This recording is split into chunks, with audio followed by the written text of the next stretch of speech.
À propos de retraite, une retraite permettant à tous de profiter dignement et pleinement de la vie, c'est pas tout à fait ce qui était formulé dans le programme du CNR, mais presque.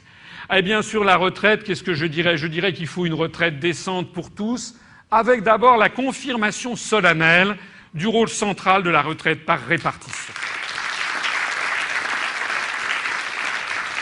Une inscription de ce principe dans la Constitution. Vous voyez que cette Constitution sera vraiment profondément toilettée, permettra de porter un coup d'arrêt aux dérives envisagées constamment depuis maintenant une quinzaine d'années vers un système par capitalisation qui risquerait à terme de mettre en jeu la vie et la retraite de millions de Français dont les gestionnaires joueraient à la retraite en bourse, joueraient leur retraite en bourse. Vous savez qu'il y a des cas comme ça aux États-Unis qui sont dramatiques parce qu'effectivement, on nous a expliqué tout au long des années 90 et notamment de la bulle Internet que c'était formidable les retraites par capitalisation parce que ça permettait d'assurer des retraites pour 3 fois rien et d'avoir, mais évidemment, quand les cours de bourse montaient très fort, et là, maintenant vous avez remarqué que depuis 2008, plus personne ne parle de retraite par capitalisation puisque les cours de bourse se sont quand même orientés profondément à la baisse depuis maintenant 3 ans.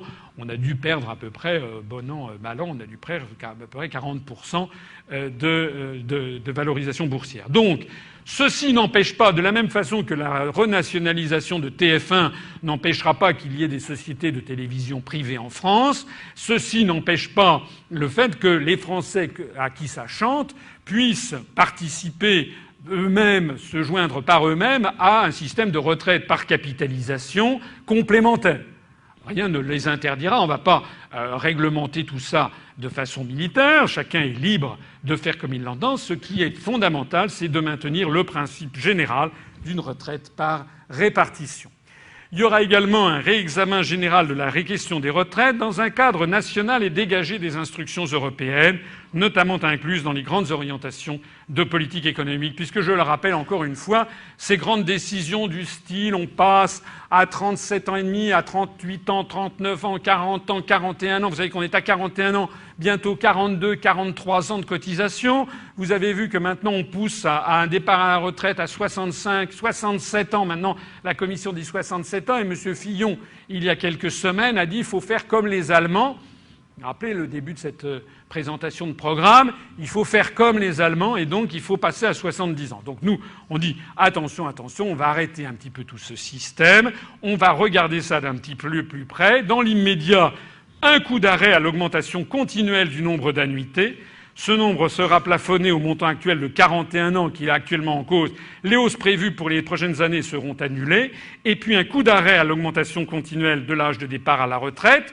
Je précise que la fixation plus précise de la politique des retraites découlera d'un débat naturel entre la droite et la gauche, relevant de programmes législatifs et non présidentiels.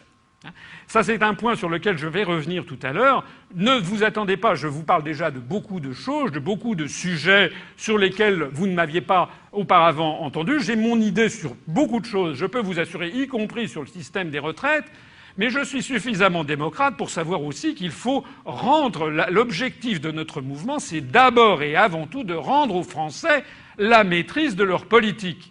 Or, en matière de retraite, comme sur beaucoup d'autres choses, on le verra, eh bien, il y a des positions qui sont divergentes entre les partis de droite et les partis de gauche, et c'est très bien qu'il en soit ainsi.